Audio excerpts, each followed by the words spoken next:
Jésus, parce que tu es là et tu agis parmi nous. Malgré nos défaillances, malgré peut-être la fatigue, la maladie, le manque de foi parfois, toi tu ne changes pas. Et on veut le déclarer ensemble, tu es là, tu agis parmi nous. Chantons ensemble. Tu es là, présent parmi nous, et je t'adore, oh je t'adore. Tu es là, agissant parmi nous, et je t'adore, oui je t'adore. On le reprend ensemble, tu es là. Tu es là, présent parmi nous, et je t'adore, oui je t'adore. Tu es là, agissant parmi.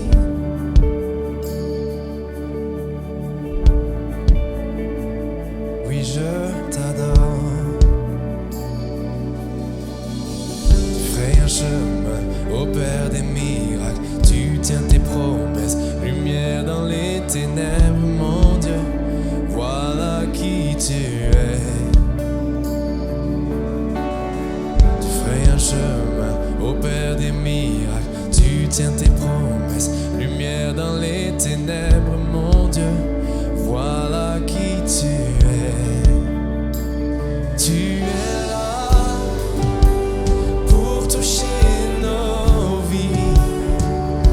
je t'adore, oh je t'adore. Tu es là pour guérir nos cœurs, et je t'adore, oh je t'adore. Tu es là, transformant nos vies, et je t'adore. Je t'adore, tu es là, restaurant nos cœurs, et je t'adore, oh je t'adore. Oh, tu ferais un chemin au Père des miracles, tu tiens tes promesses, lumière dans les ténèbres, mon Dieu.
Oh Seigneur, même lorsqu'on ne te voit pas, on sait que tu agis, Seigneur.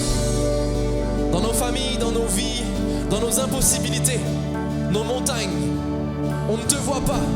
Et c'est si dur parfois de ne pas te voir, mais on sait que tu agis. On le chante. Même quand je ne le vois pas, tu agis.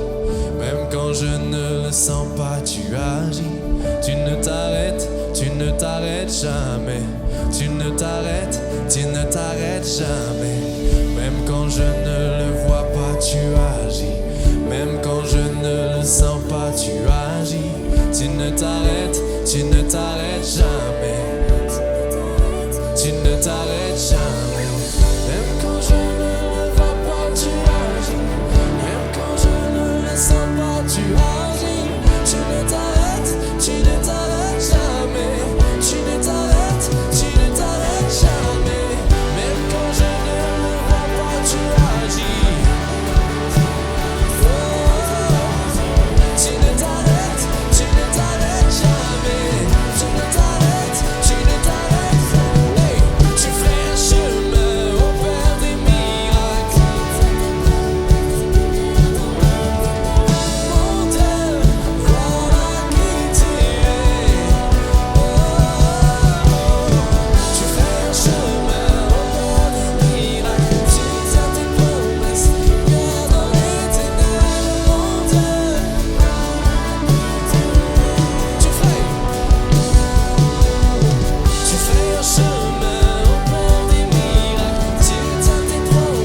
un chemin, opère des miracles. Tu tiens tes promesses, lumière dans les ténèbres.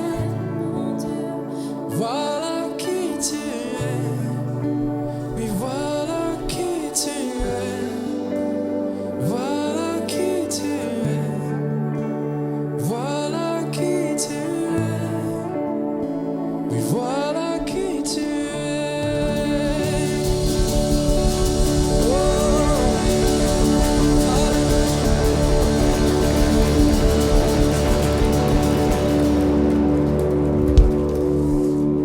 Amen. Voilà qui est notre Dieu.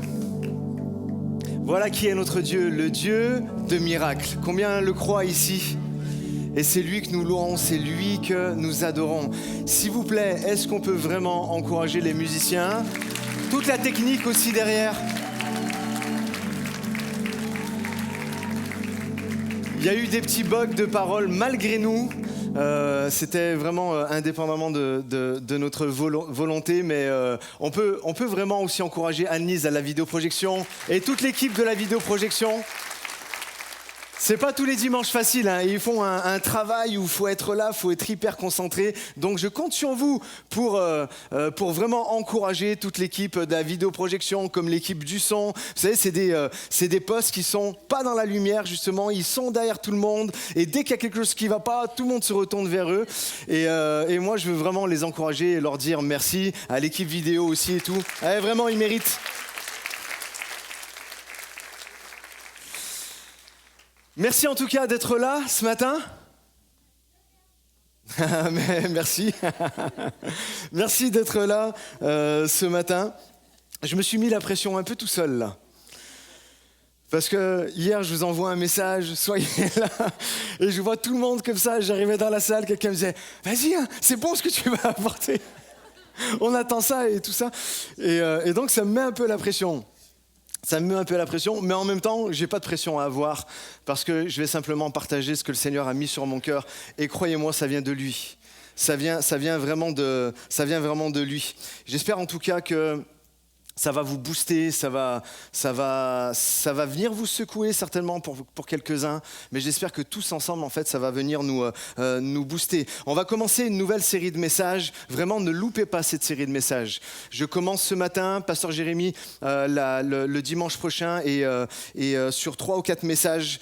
Et la nouvelle série de messages s'appelle « Que font les vrais adorateurs ?» C'est une thématique et avec un point d'interrogation. Que font les vrais adorateurs? On sait que Dieu cherche des personnes qui l'adorent en esprit, en vérité. On sait que c'est le sujet numéro 1 dans la Bible, l'adoration. C'est le top sujet. Au-delà de tous les autres, de tout ce que vous pensez être important, le sujet numéro 1, c'est l'adoration. Et quand on entend le mot adoration, on pense souvent à quelque chose en fait d'intime et de personnel. C'est mon adoration, moi, en fait, envers Dieu. C'est moi et Dieu. C'est mon moment de louange. C'est mon adoration. On a très vite de ramener l'adoration à un simple fait de c'est mon moment à moi, intime avec Dieu. Mais l'adoration, laissez-moi vous dire que c'est bien plus que cela. L'adoration, en fait, c'est transversal à tellement de sujets, en fait, dans la Bible. Donc, ne manquez pas les prochains messages aussi, ça va être tellement important. Ce n'est pas juste l'adoration, une chanson, un chant de proclamation, d'adoration qu'on vient faire ici les dimanches matins, ni un moment d'émotion ou qu'un moment d'émotion. L'adoration, c'est un style de vie. L'adoration, c'est un style de vie, une manière de placer Dieu au centre de tout ce que on peut faire dans notre existence. Par exemple, servir Dieu est un acte d'adoration. Être généreux, donner sa dîme et son offrande, c'est un acte d'adoration. Et aujourd'hui, j'aimerais vraiment vous montrer que transmettre, et c'est pour ça que je disais que c'était un message capital. Peut-être il y en a, vous n'allez pas vous sentir concerné, mais dans plein de sphères, vous allez vous sentir concerné en vrai, là, si vous voulez vraiment comprendre. Aujourd'hui, je voudrais vous montrer que transmettre la foi à nos enfants, c'est aussi un acte d'adoration. C'est pour cela que c'est un message capital, un enjeu majeur pour chacun d'entre nous. Parce que si nous sommes de vrais adorateurs, nous ne pouvons pas nous contenter d'adorer Dieu tout seul. D'adorer Dieu, en fait, seul. Entrons ensemble dans la parole de Dieu pour découvrir, on va découvrir ensemble l'importance de ce combat spirituel pour la prochaine génération. Et j'espère ce matin vous réveiller, en fait. Réveiller quelques-uns, réveiller les cœurs, réveiller les consciences avec ça. Le titre du message, c'est « L'importance d'être de véritables adorateurs dans nos familles ». L'importance d'être de véritables, des vrais adorateurs dans nos familles. Je vous explique un peu le contexte de ce que nous allons lire dans quelques instants. On est au 10e chapitre de l'Exode. Et là, à ce moment-là, il y a 7 plaies. Vous connaissez l'histoire de Moïse et puis les plaies qui ont été faites au peuple égyptien. Tout ça parce que Pharaon ne voulait pas laisser partir en fait, le peuple d'Israël.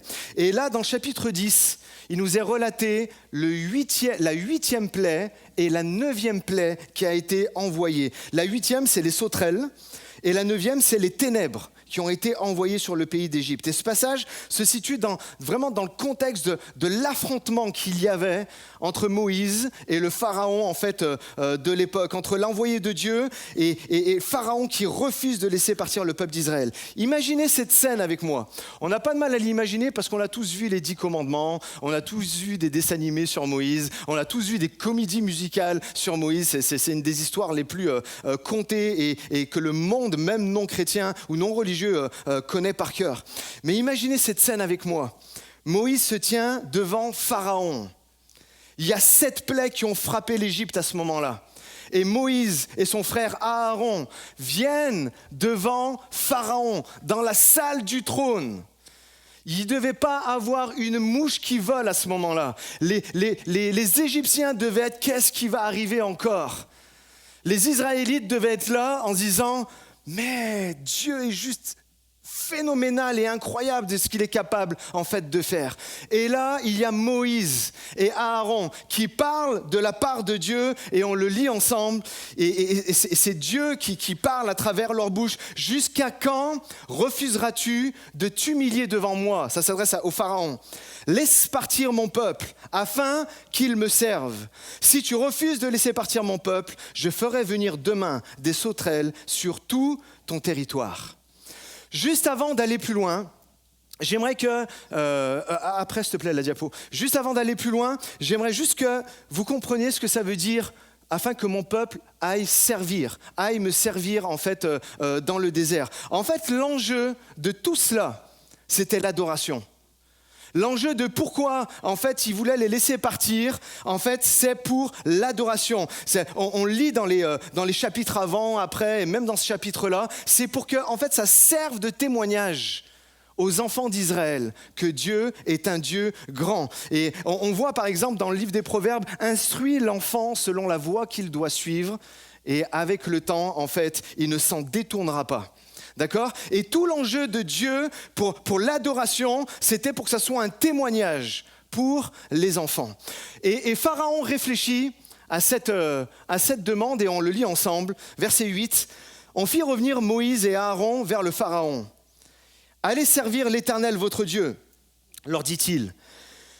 Qui sont ceux qui partiront ?» Et il pose cette question, « Qui sont ceux qui partiront ?» Moïse répondit, « Nous partirons avec nos enfants et nos vieillards, avec nos fils et nos filles, avec notre petit et notre gros bétail, car c'est pour nous une fête en l'honneur de l'Éternel. » Le Pharaon leur dit, « Que l'Éternel soit avec vous, aussi sûrement que je vais vous laisser partir, vous et vos enfants. » Attention, car il leur dit une menace. Attention, car le malheur est devant vous.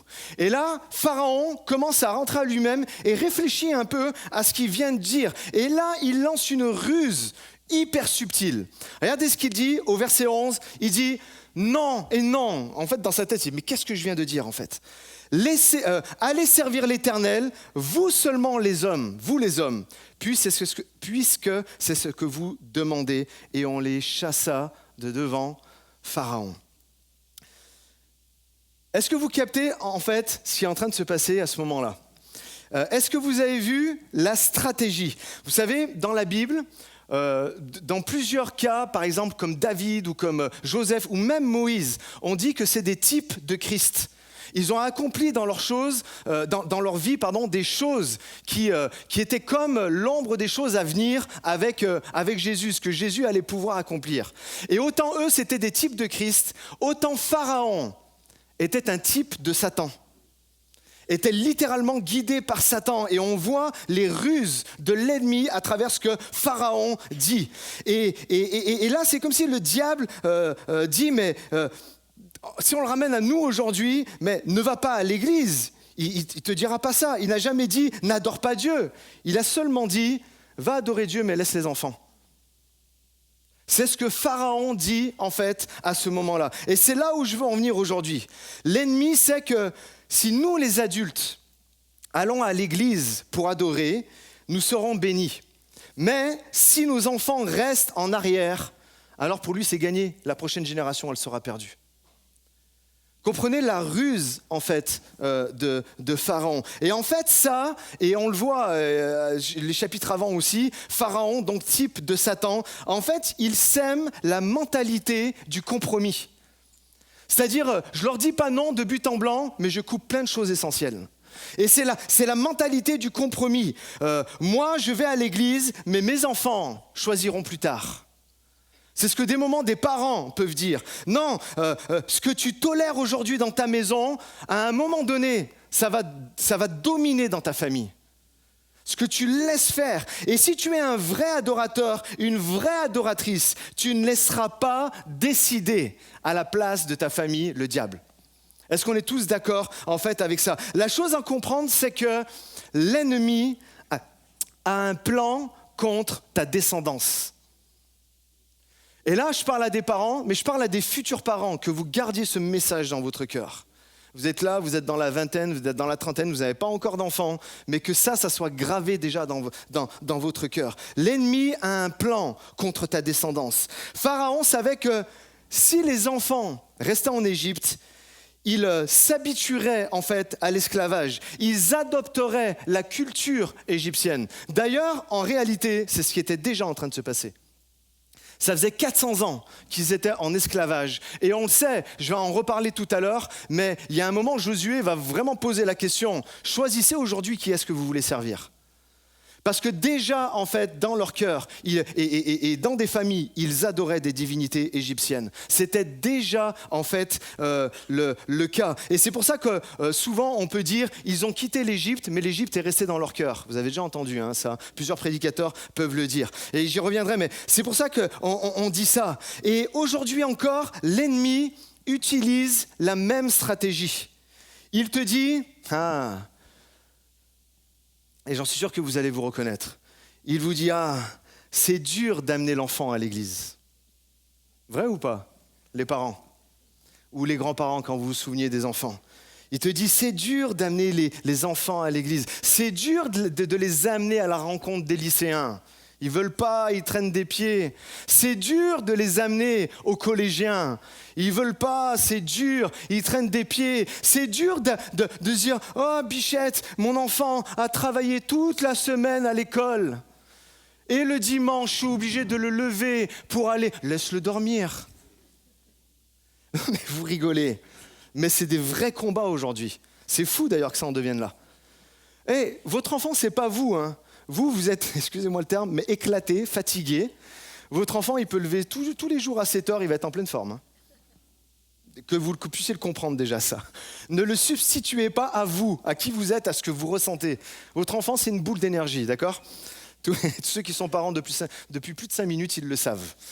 Et donc, il est là, et l'ennemi avec la même stratégie. Non, tu vas pas faire ça. Non, allez, laisse-le dormir. Non, si, non, ça. Mais laisse-moi te dire une vérité. Si nous n'amenons pas, écoutez bien, si nous n'amenons pas nos enfants à la maison de Dieu, le monde va les amener ailleurs. C'est une vérité qu'il faut que tu te dises. si moi je ne prends pas conscience que mes enfants, je dois les amener à la maison, à la sainte convocation, c'est ce que je disais, c'est ça le rassemblement de l'Église. Et on prend trop souvent cela à la légère. Venir les dimanches matins, c'est on répond à la sainte convocation de Dieu, qui appelle chacun en fait de ses enfants et toutes même, et c'est plus large, et toutes les familles. Donc si tu n'amènes pas tes enfants, le diable va les amener ailleurs. Ça va être subtil, tu ne vas pas le voir tout de suite, tu ne vas pas le voir du jour au lendemain, mais petit à petit, il va commencer à semer des choses en lui. Donc adorer en famille est un véritable acte de guerre spirituelle. Il faut que tu le captes, il faut que tu le comprennes, il faut que tu l'assimiles et que tu ne te laisses plus avoir en fait avec ça. Quand Moïse dit, en fait, nous irons avec nos enfants, il le dit avec Pharaon, il dit non, en fait t'as pas compris, nous on va y aller avec nos enfants. C'est pas seulement les hommes, nous c'est important pour nous, il faut qu'il y ait la famille qui soit là. Il faut qu'il y ait toute la famille qui soit là. Et quand tu prends tes enfants et que tu les amènes à l'église, tu es en train de te lever et dire au diable, au pharaon de cette époque, tu ne voleras pas ma génération. Tu ne voleras pas ma descendance. C'est pas toi qui vas façonner leur mentalité. C'est pas toi qui vas faire ça. Ils n'adoreront pas les idoles de ce monde, ils vont adorer l'Éternel. Pourquoi ? Parce que je leur aurais appris. Et ça, c'est l'appel en fait que toutes les familles ont. Ce n'est pas juste une habitude religieuse, c'est un véritable combat spirituel. C'est un combat spirituel. C'est un combat que tu ne dois pas lâcher. Jour après jour, tu dois penser à ça. Pourquoi en fait l'ennemi agit comme ça à travers la bouche de Pharaon? Parce qu'il sait une chose, encore une fois, parents, futurs parents, grands-parents, oncles, tantes, que vous avez des enfants dans votre sphère. Si la prochaine génération ne quitte pas l'Égypte, ils n'entreront jamais dans la terre promise. C'est une réalité spirituelle de l'époque qui a des millénaires, mais qui est aussi vraie pour nous aujourd'hui. S'ils ne quittent pas l'Égypte, ils ne vont pas rentrer dans la terre promise. Combien sont heureux d'appartenir à Jésus ? On est là, on se dit merci Seigneur pour tout ce que tu as fait, j'ai pu rentrer dans tes plans, j'ai pu recevoir ton Esprit Saint en moi, j'ai pu te donner ma vie, j'ai pu vivre des délivrances, j'ai pu vivre des guérisons de cœur, des guérisons d'âme, des guérisons physiques, c'est super. Mais on veut que nos enfants aussi le vivent ça. Sinon, à quoi bon ? À quoi bon ? C'est pour ça que c'est tellement, en fait, capital. Et aujourd'hui, le diable fait exactement la même chose. Il te laisse aller à l'église, mais il fait tout pour que tes enfants restent attachés au monde. Vous l'avez vu ou pas ? Fais tout pour que tes enfants restent attachés au monde. Il te laisse prier, mais il remplit leur vie de distractions. Tel et tel loisir et tout ça. Il te laisse louer, mais il leur vend des idoles modernes. Tiens, tu ne vas pas adorer Dieu, mais adore telle personne, adore telle chose, adore ci, adore ça. Si on est tous programmés pour adorer, tout le monde ici dans ce lieu. Maintenant, le sujet, c'est qui on va adorer. Et à qui tu veux apprendre à tes enfants à adorer. Tu veux leur apprendre à adorer Dieu, à adorer Jésus. Parce que si tu ne fais pas ça, ils vont adorer d'autres choses. Et donc, qu'est-ce que le diable est en train de faire ? Il leur dit, vas-y, toi, Pharaon, il disait, allez-y, vous, Moïse, Aaron, allez-y, vous, les hommes. Mais moi, les enfants, laisse-les-moi, je vais m'en occuper. Ça fait froid dans le dos. Mais vraiment, quand on réalise ça, ça fait froid dans le dos. Moi, depuis quelques jours, je suis dans ce message et ça me fait frémir. Vas-y, va à l'église, vas-y, adore, vis ta vie spirituelle et on est là comme une chose comme intime, personnelle, ce que je disais en introduction. Vas-y, il n'y a pas de souci, mais laisse-moi tes enfants. Moi, je vais m'occuper d'eux. Ce matin, je suis venu déclarer que le diable n'aura pas nos enfants. Le diable n'aura pas nos enfants. Écoutez ça. Moïse, lui, il n'a pas négocié avec Pharaon. Il lui a dit, non, t'as pas compris ce que Dieu a dit. C'est pas seulement les hommes qui vont y aller, mais c'est toute la famille, des plus jeunes jusqu'aux plus anciens. Même le bétail est invité parce que c'est le bétail qui allait servir au sacrifice et à l'adoration, en fait, pour Dieu. Il a dit, nous partirons avec nos enfants. Combien de parents veulent dire ça?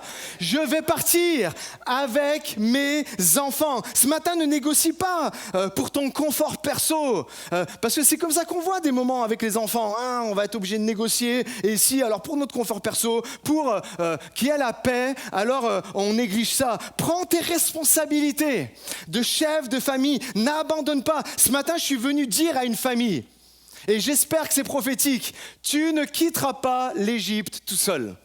Tu auras tes enfants avec toi. Tu vas rentrer dans la terre promise. Amen. Avec qui? Avec ta maison. Et que toute l'église dise Amen. C'est ça que nous voulons vivre. Il y a des moments où la bataille spirituelle, elle devient évidente. Là, je suis en train peut-être de vous attirer, de vous réveiller par rapport à des choses. Là, ça devient évident pour nous que c'est une vraie bataille spirituelle. Et j'aimerais attirer votre attention sur cela. Si vous avez des membres de votre famille qui ne sont pas encore sauvés, moi, je crois vraiment que Dieu va le faire. Moi, je crois vraiment que Dieu va le faire. Et vous savez, par quoi ça passe? Ça passe par le chef de famille. Ça passe, c'est indéniable, ça passe, et je vais vous l'expliquer un peu plus tard, ça passe par le chef de famille. Si le père est un non-croyant, ou si le père est absent pour X raisons, bien sûr que c'est la maman, c'est la mère qui prend cette position de chef spirituel. Il n'y a pas de souci avec ça. Et on pense à toutes les familles monoparentales, malheureusement, il y en a beaucoup et de plus en plus, mais Dieu veut nous parler ce matin et nous rassurer.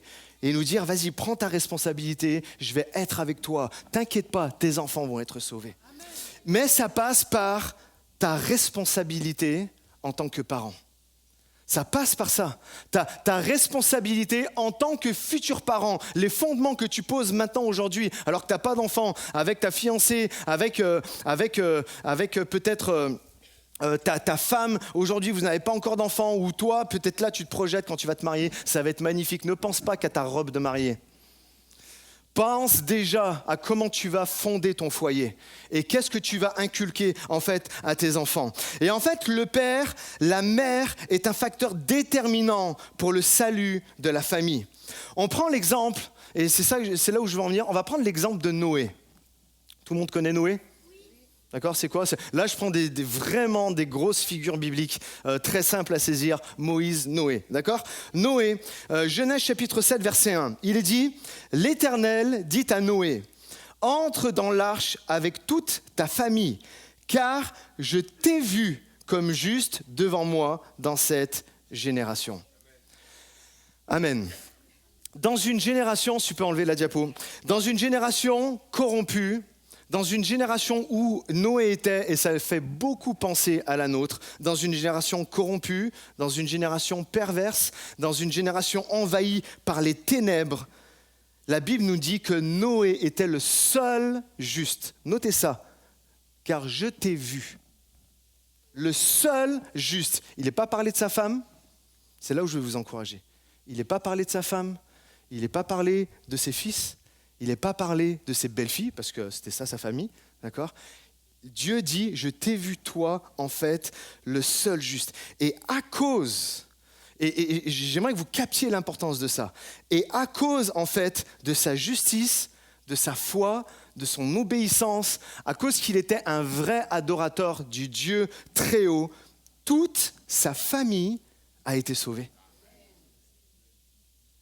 Dieu n'a pas dit, je t'ai vu, toi et toute ta famille. Là, si je lis bibliquement ce qui est marqué très scripturairement, je ne sais pas si ça se dit, le Seigneur l'a vu lui seul, en fait, être juste. Est-ce que vous réalisez ce qui est en train de se passer ici? On lit, il y a une autre fenêtre qui est ouverte dans Hébreux 11, là où il nous est parlé de tous les héros de la foi. Verset 7, il est dit, Par la foi, Noé, divinement averti des choses qu'on ne voyait pas encore, saisit avec crainte la parole de Dieu et construit une arche pour sauver sa maison. Dites-le avec moi. Pour sauver sa maison. Sa maison. Lui, le seul juste, parce que lui a été trouvé juste devant Dieu, parce que lui a été droit, parce que lui est resté un fidèle adorateur, parce que lui aimait Dieu plus que tout. Sa famille a été sauvée. Et dans le Nouveau Testament, on le trouve, crois et tu seras sauvé, toi et toute ta famille. À 2-3 endroits, on le trouve dans le Nouveau Testament. Et bien souvent, on s'arrête à l'histoire de Noé. Noé, il a sauvé qui ? Noé, il a sauvé tous les animaux. Non, laissez-moi vous dire, avant ça, il a sauvé sa famille. Et c'est ça, des moments, la chose qu'on oublie. Il a sauvé sa famille parce qu'il a marché avec Dieu. Ses enfants ont marché avec lui dans l'arche. Alors que tout le reste était en train de se noyer. Ce que tu bâtis aujourd'hui spirituellement est véritablement, alors que tu es là, tu es en train de te battre spirituellement, tu es en train d'avancer, la vie elle est dure, il y a les coups, il y a toutes ces choses-là, mais pourtant tu continues. Qu'est-ce que tu es en train de faire ? Tu es en train de construire une arche où ta famille va pouvoir rentrer et être sauvée. Alors ne lâche pas, ta foi n'est pas juste pour toi, elle est pour ta maison. Ta consécration à Dieu, encore une fois, ce n'est pas quelque chose d'intime, ce n'est pas juste pour toi, mais elle est pour ta maison. Ta relation avec Dieu n'est pas juste pour toi, elle est pour ta maison. Ton adoration, elle n'est pas juste pour toi, mais elle est pour ta maison. Pour que ça serve de témoignage à tes enfants et qu'avec le temps, ils ne l'oublient jamais. Même si pour un temps, ils se sont égarés à droite et à gauche, à un moment donné, fixés par le Seigneur, ils vont se souvenir, le Saint-Esprit va leur murmurer à l'oreille. Tu te souviens le Dieu de ton père, tu te souviens le Dieu de ta mère, tu te souviens la fois où ils ont prié, tu te souviens la fois où ils ont fait ce sacrifice et combien j'ai pourvu miraculeusement à eux. Aujourd'hui, je vais le faire pour eux. Et aujourd'hui, je vais le faire pour toi. Écoutez bien ceci, c'est tellement important. Si tes enfants ne sont pas dans l'arche, si tu fais toutes les choses et puis c'est hyper personnel et puis que tu ne comprends pas qu'il y a toute ta famille avec toi, si tes enfants ne sont pas dans l'arche, ils seront dans les flots du monde en train de se noyer. Inévitablement, si toi, tu n'es pas dans l'arche, avec ta famille, donc ça veut dire qu'ils sont en dehors. Si tes enfants ne sont pas à l'église, ça voudra dire qu'ils sont dans l'Égypte moderne et que le monde, les choses de ce monde, toutes les choses mauvaises de ce monde ont commencé à gagner leur cœur et à adorer les choses qui vont leur faire perdre du temps. Si tes enfants ne connaissent pas Dieu, ils connaîtront autre chose et cette chose ne sera pas la vérité. Encore une fois, ça me fait frémir les amis. Quand on est là en tant que parents, quand on est là en tant que grands-parents, oncles, tantes, et on voit les enfants qui sont là, on se dit mais ils sont une priorité. C'est une priorité. Si tu ne construis pas l'arche, ne sois pas surpris si tu vois tes enfants se noyer. Et j'aimerais qu'avec amour, le Saint-Esprit nous parle tous ici et nous embarque à construire une arche. Pas seulement ma relation avec Dieu, mais je comprends que tous les enfants qui sont à l'église, qui sont de ma famille ou pas, on veut construire quelque chose. L'église est une arche. C'est un symbole, là, il y a des arches de partout. L'église est une arche où on va pouvoir sauver et amener nos enfants pour qu'ils connaissent véritablement Dieu. Je t'en supplie ce matin, deviens le chef, la chef de famille que Dieu t'appelle à être. Arrête d'esquiver, arrête de te trouver des excuses, mais vas-y, une seule peut faire la différence. Noé nous l'a montré, un seul a fait la différence et il a sauvé, on peut dire même si ce n'était pas nombreux, mais l'humanité. Peut-être tu dis, et je le conçois très bien jusqu'à ce que j'ai partagé jusqu'à maintenant, peut-être tu te dis, et moi j'ai loupé le coche avec mes enfants. Aujourd'hui, ils sont un peu plus grands et ils sont loin de Dieu, ils sont pas dans les choses de Dieu. Et puis tu te dis, c'est trop tard. J'aimerais te dire avec tout l'amour que Dieu peut me donner pour que vous le retransmettre, ce n'est pas trop tard. Humainement, tu vois tes enfants loin, mais ce n'est pas trop tard. Reste cette personne. Reste cette personne fidèle à Dieu, à l'adorer, à le prier, à jour après jour. Je suis là pour te dire que c'est pas trop tard. Regardez, on va lire ensemble la suite de Exode 10. L'Éternel dit à Moïse, tends ta main vers le ciel, qu'il y ait des ténèbres. Donc les sauterelles sont venues parce qu'il n'a pas laissé le Pharaon, il n'a pas laissé tout le peuple aller dans sa globalité. Donc tends ta main vers le ciel, qu'il y ait des ténèbres sur l'Égypte, si fortes qu'on puisse les toucher. Moïse tendit la main vers le ciel et il y eut d'épaisses ténèbres dans toute l'Égypte pendant 3 jours. Les gens ne se voyaient pas les uns les autres et personne ne bougea de sa place pendant 3 jours. En revanche, il y avait de la lumière partout où habitaient les Israélites. Et là, on veut dire Amen. Les commentaires bibliques et tout ça disent que les ténèbres étaient tellement épaisses que c'était littéralement palpable. Et certains disent que les ténèbres étaient tellement intenses que les Égyptiens sont restés pendant 3 jours à l'endroit où ils étaient. Ils ne pouvaient pas avancer, ils ne pouvaient pas voir, il n'y a rien qui pouvait éclairer. C'était des ténèbres vraiment totales. Et ça venait mettre un coup en fait, à la divinité la plus importante de l'Égypte, qui est le dieu du soleil, le dieu Ra, et dont Pharaon était un représentant. Il était le représentant légal et là, Dieu vient dire, mais non, la lumière, c'est moi, c'est pas toi. La lumière, c'est moi, c'est pas toi. Et là, les Égyptiens sont plongés dans des ténèbres surnaturelles. De la même manière, la lumière qui régnait chez eux n'était pas la lumière du jour comme ça, mais c'était une lumière surnaturelle. Surnaturel. Dieu a frappé l'Égypte d'épaisses ténèbres que personne ne pouvait bouger, personne ne pouvait voir. C'était lourd, une obscurité si lourde qu'on pouvait presque toucher. Mais dans toute la maison des Israélites, il y avait la lumière. Écoutez-moi bien, s'il vous plaît, ce matin, les amis. Cette lumière n'était pas naturelle. Ce n'était pas une bougie. Ce n'était pas un feu allumé par des mains humaines. Vous savez ce que c'était ? C'était la présence de Dieu. C'était la présence de Dieu. Ils ne l'ont pas produite. En fait, ils l'ont héritée. Là, je vous parle encore de la grâce. Ils ne l'ont pas méritée, ils en ont bénéficié. Ils ne l'ont pas demandé. C'est Dieu qui l'a ordonné. Même si certains, et c'est là où je veux en venir, même si certains dans ces maisons-là, 40 ans d'esclavage, n'adoraient pas Dieu. Certainement, il y avait des enfants qui bénéficiaient de la lumière surnaturelle de Dieu. Eh bien, ils ne croyaient pas en Dieu, ils adoraient d'autres divinités. Comme je disais tout à l'heure, à un moment donné, Josué va poser la question, et maintenant il faut vraiment choisir. Et certains, donc, ils étaient là à adorer d'autres dieux, et ça peut être tout un parallèle avec nos enfants. C'est pour ça qu'il faut que tu ne lâches pas en tant que parent. Grâce à toi, grâce à l'adoration vraie et sincère, à l'amour que tu portes à Dieu, tes enfants vont pouvoir bénéficier de cette lumière et à un moment se tourner vers eux. Même si tous n'avaient pas encore une foi profonde, la lumière était là pour eux. J'espère encourager les parents qui sont là, qui se disent « mais c'est trop tard avec mes enfants ». C'est jamais, dis-le à ton voisin, c'est jamais trop tard avec Dieu. Jamais, jamais. Même pour ton fils qui est loin, même pour ta fille qui est loin et qui est perdue, ce n'est pas trop tard. Écoutez bien, Dieu veut que votre maison brille, même quand le monde il est plongé dans l'obscurité.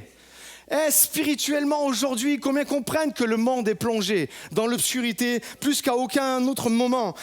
Ce n'est pas une option, ce n'est pas un bonus que Dieu va faire briller sa lumière dans ta famille, c'est une promesse. C'est une promesse. Le monde peut sombrer dans les ténèbres, mais votre maison doit rester comme un sanctuaire. Là, il y a un serviteur. Là, il y a une servante du Dieu très haut qui est là et qui aime Dieu de tout son cœur. Et s'il vous plaît, prenez cette responsabilité. Prenez cette responsabilité de ne pas lâcher. Le chaos peut régner dehors, mais la gloire de Dieu va éclater. Le chaos peut régner dehors, mais la lumière chasse les ténèbres. Pourquoi ? Parce que vous êtes des vrais adorateurs. Vous ne pouvez pas contrôler, on ne peut pas contrôler l'obscurité dans ce monde. Mais nous pouvons décider d'adorer, comme dit la Bible, le Père des Lumières. Le Père des Lumières. Alors aujourd'hui, vraiment levez-vous comme un vrai adorateur.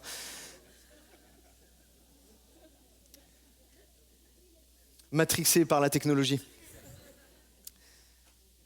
Tant que je vis, dites-le, tant que je vis, et même après ma mort, Dieu manifeste sa grâce. C'est pas ce que j'avais noté, mais je suis d'accord. Tant que je vis, et même après ma mort, parce que j'aurais prié, parce que j'aurais été droite devant Dieu, parce que jamais je n'aurais cessé d'adorer Dieu et d'inculquer à mes enfants les valeurs du royaume de Dieu, alors la lumière ne s'éteindra jamais dans ma maison. Amen. Laissez-moi vous raconter une histoire familiale. Je vois mon cousin qui est là, ça te concerne aussi. Peut-être il y a quelques-uns qui connaissent cette histoire, mais je pense que pour la majeure partie, vous n'avez pas dû l'entendre. Si tu veux bien mettre la photo, s'il te plaît. Cette personne-là, c'est mon arrière-grand-mère. Elle est née en 1891.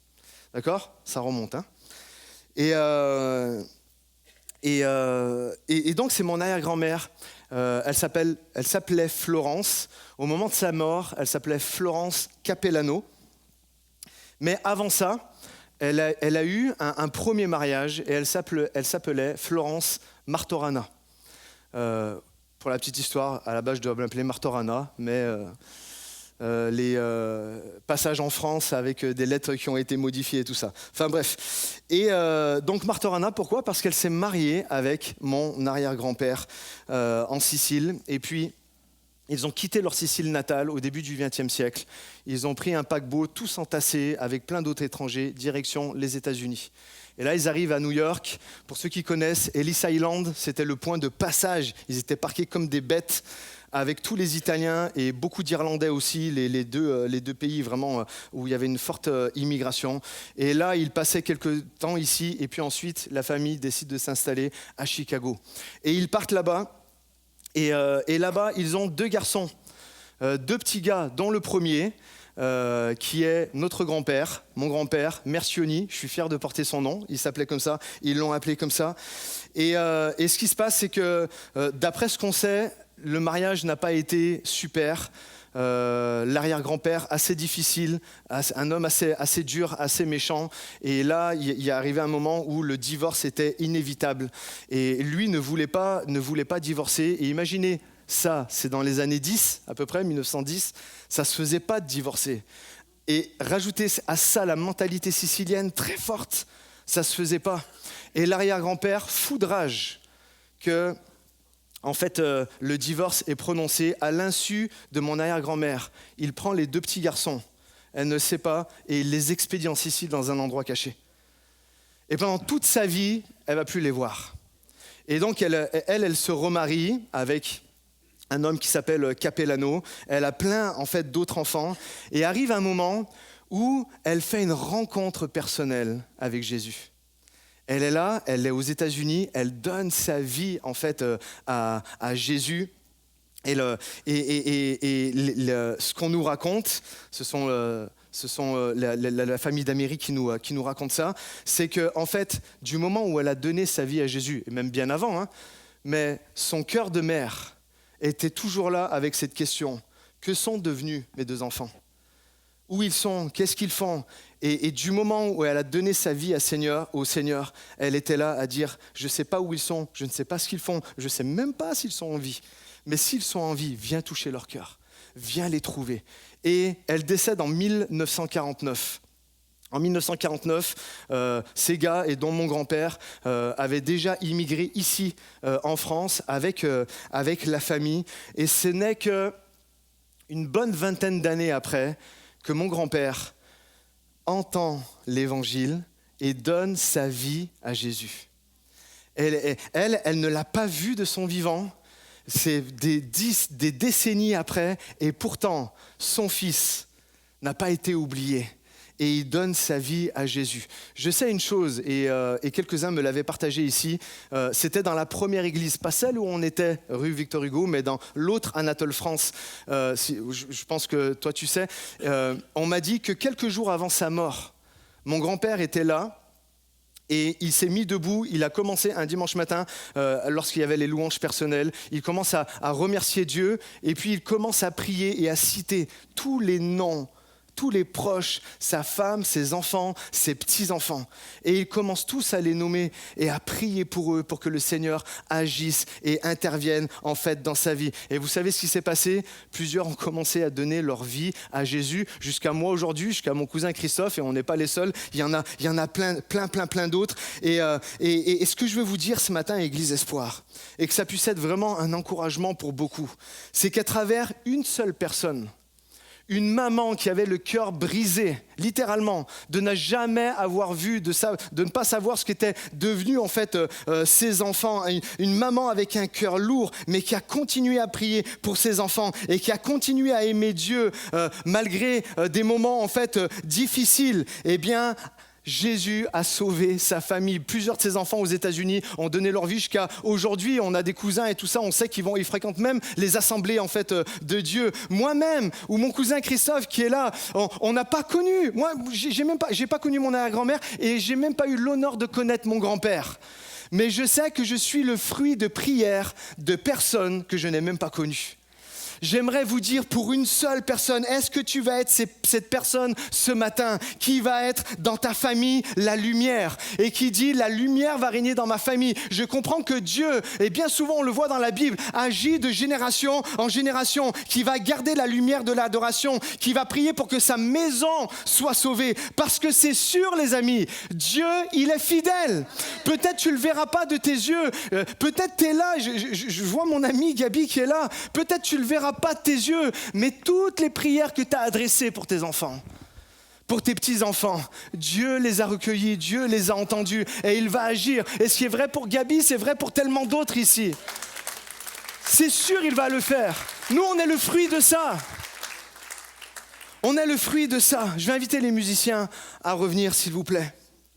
Vous savez, je suis un petit peu plus long ce matin, je ne sais pas quelle heure il est, quoi que ça va. Mais il est 11h10, ok, il est 11h10. 11h10, les amis. En ce début d'année, février 2025, c'est l'heure du choix. C'est l'heure du choix.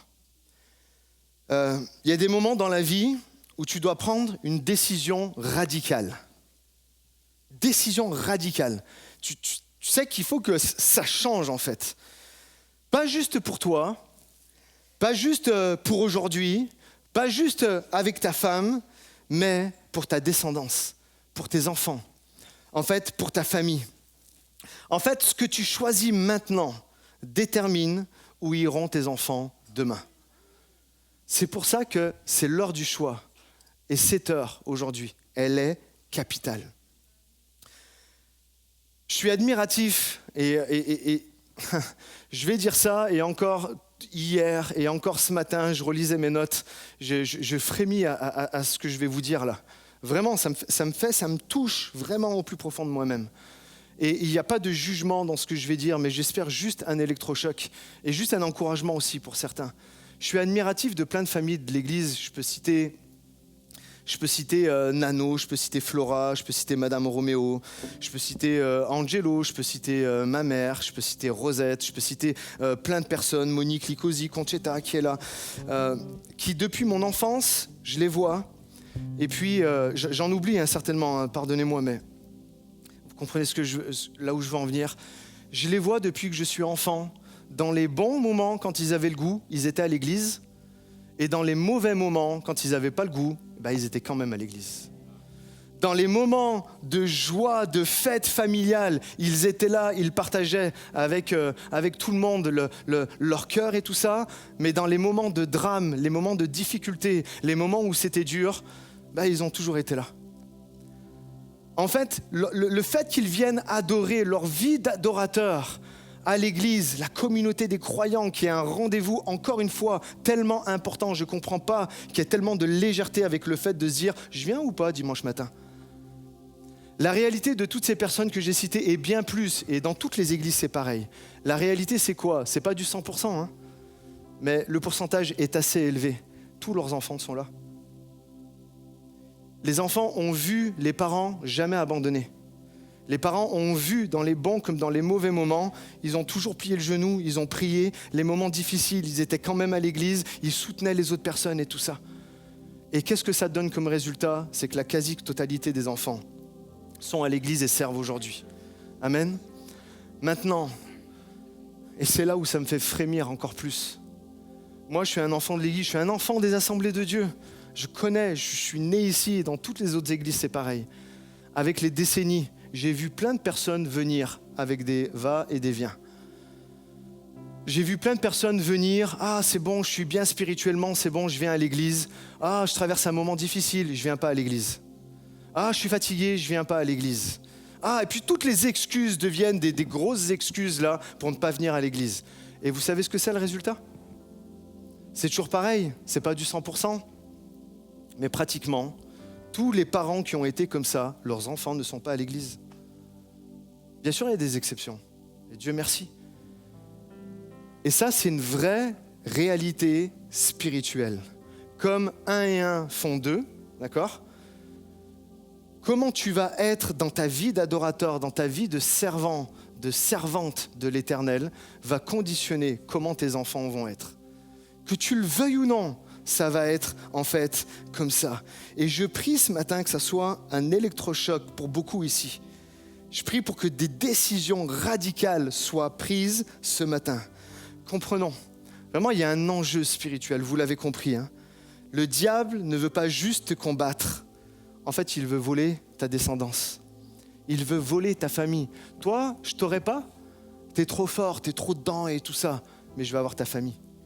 Il y a un véritable enjeu. Je ne l'ai pas eu, mais eux, les enfants, je les aurai. Josué a dit, puis tout à l'heure j'en parle et maintenant je vais le mettre.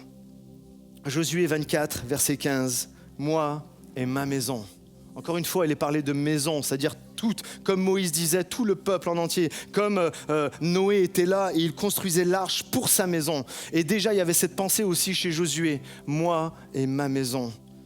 Dites-le avec moi. Moi et ma maison, nous servirons l'Éternel. Et vous savez, les versets d'avant, c'était maintenant choisissez. Choisissez. Parmi vos enfants, il y en a, ils sont toujours là avec le cœur en Égypte et tout ça. Maintenant, c'est fini. Arrêtez les excuses. Arrêtez toutes ces choses-là. Servez. Il était là, Josué. C'était lui le leader du peuple d'Israël. Moïse n'était plus, c'était lui. Et là, et je le fais ce matin avec vous.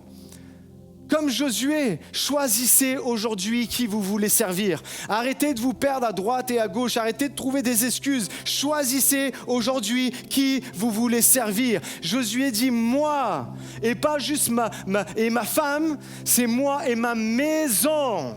Nous allons servir l'Éternel. Nous allons être des adorateurs, des adoratrices du Dieu vivant et vrai. Pourquoi? Pour que cela serve de témoignage aux enfants et que lorsque nos enfants vont nous voir toujours en train de servir Dieu, en train de le louer, en train de l'adorer et de voir les bénédictions qui découlent de tout ça. Même les enfants arrivés à un moment, quand ils vont peut-être lâcher le berceau familial, lâcher la main de Dieu à un moment donné, ils vont se souvenir, Dieu a toujours été fidèle avec mes parents. Moi, aujourd'hui, je reviens dans la maison du Seigneur. Combien comprennent et veulent prier avec moi? Moi et ma maison, nous servirons l'Éternel. Peut-être tu es un enfant. Et ça, c'est une note que j'ai rajoutée juste avant de prêcher. Peut-être tu as un enfant et puis tu as vu tes parents ne pas faire les bonnes choses. Tes parents chrétiens, mais ne pas faire les bonnes choses. Fluctuer dans leur vie chrétienne. Un jour je vais bien, un jour je vais moins bien, un jour je vais à l'église, un jour je suis fâché, ou un jour j'ai plus goût et tout ça.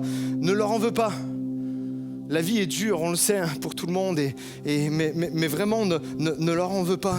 Mais j'ai envie de te dire, brise le cercle. Brise le cercle. Brise la spirale de t'as vu tes parents toujours avec des hauts et des bas et te dire non, moi ce que je veux pour ma vie future et pour mes enfants, c'est de la stabilité. C'est de la stabilité. Donc ne leur en veux pas, prie pour eux et peut-être toi prends la responsabilité d'être celui qui va apporter la lumière véritable en fait dans la famille. Amen. Alors aujourd'hui, je vais défier tout le monde ici. Vraiment, est-ce qu'on peut se lever ensemble? On va se lever ensemble. Arrête de laisser tes enfants à Pharaon. Arrête de laisser tes enfants à la maison. Arrête de croire qu'ils sont trop petits, trop fatigués, trop ci, trop cela, pour qu'ils arrivent en fait à comprendre. Arrête de croire que c'est trop tard. Amène-les à la sainte convocation de Dieu pour son Église.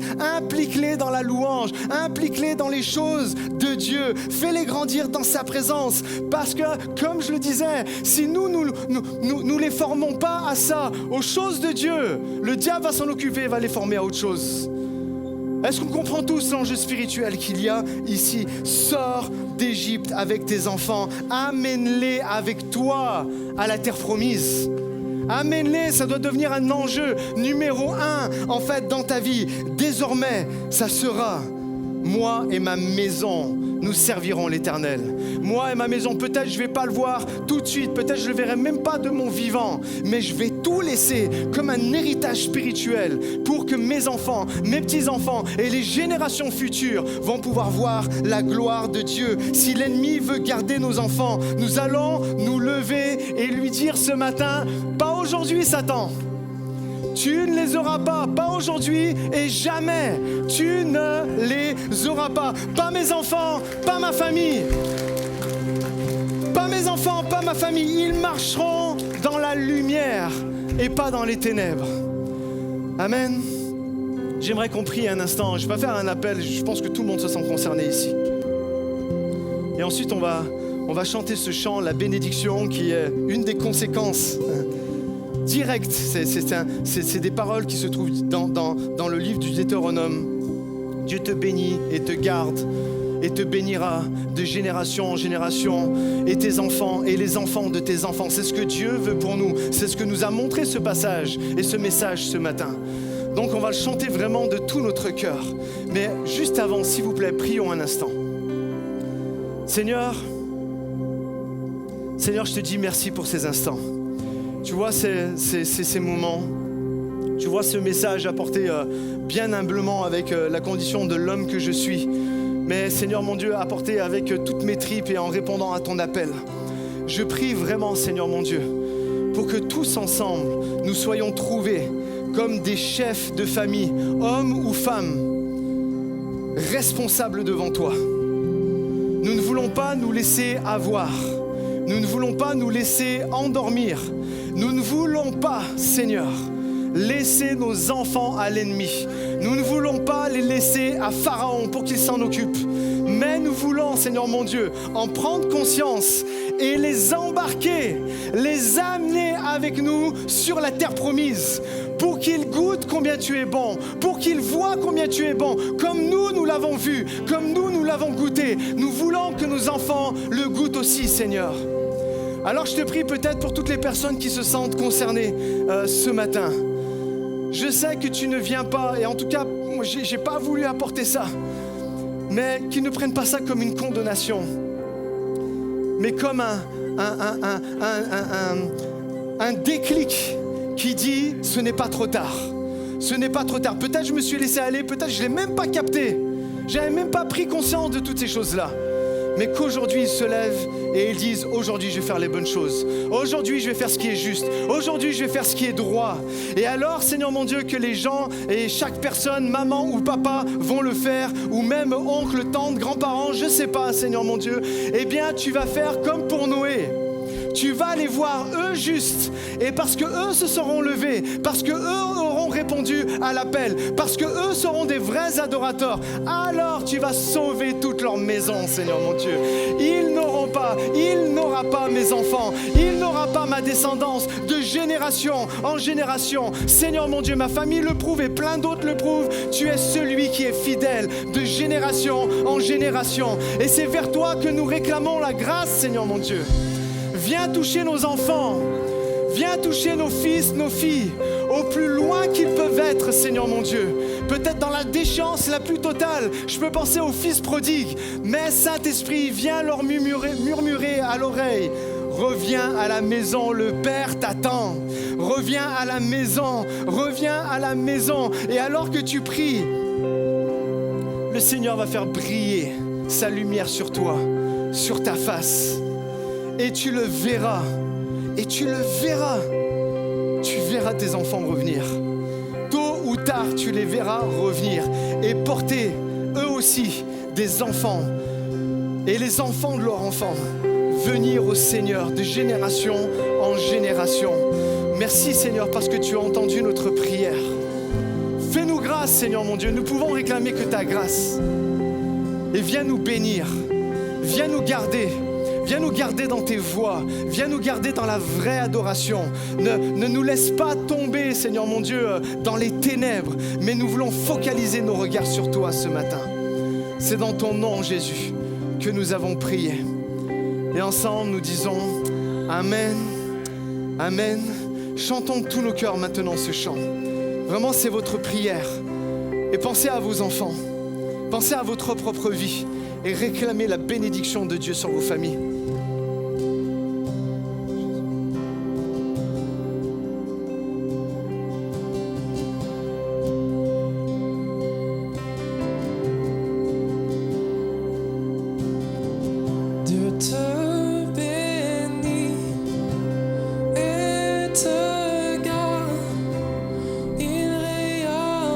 Sur toi, il t'accorde sa grâce.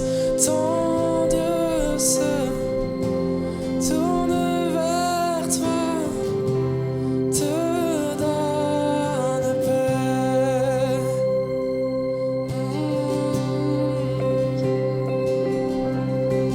Dieu te bénit et te garde.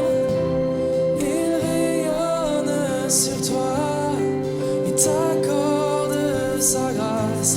Ton Dieu se tourne vers toi, te donne paix.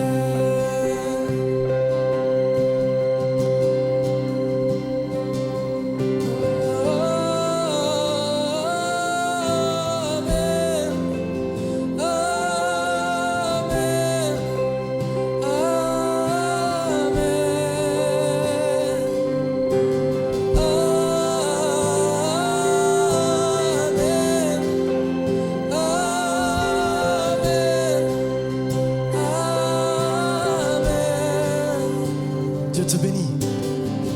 Dieu te bénit et te garde. Il rayonne sur toi. Il t'accorde sa grâce. Ton Dieu se tourne vers toi, te donne paix. Amen.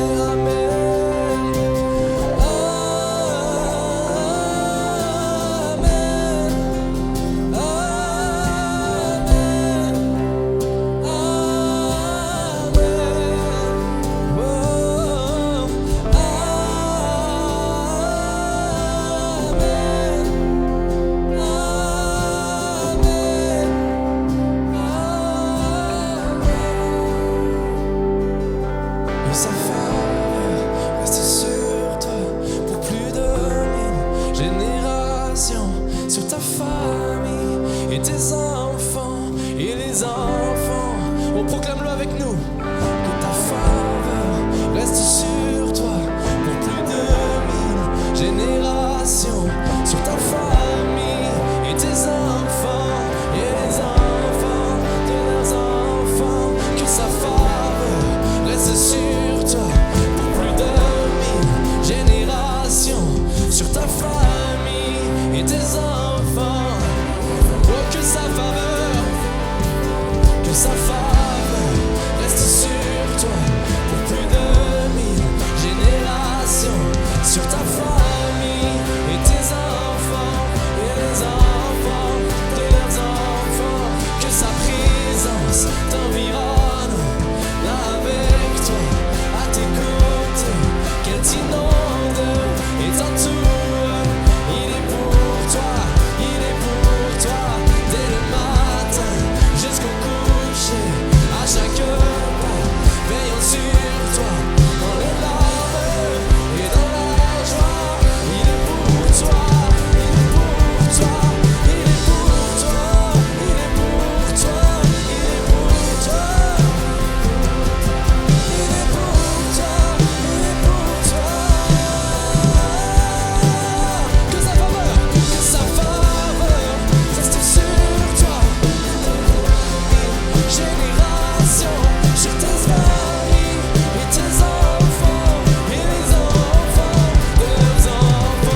Oh, est-ce qu'on peut l'acclamer, ce Dieu fidèle, celui qui veille sur nos familles de génération en génération.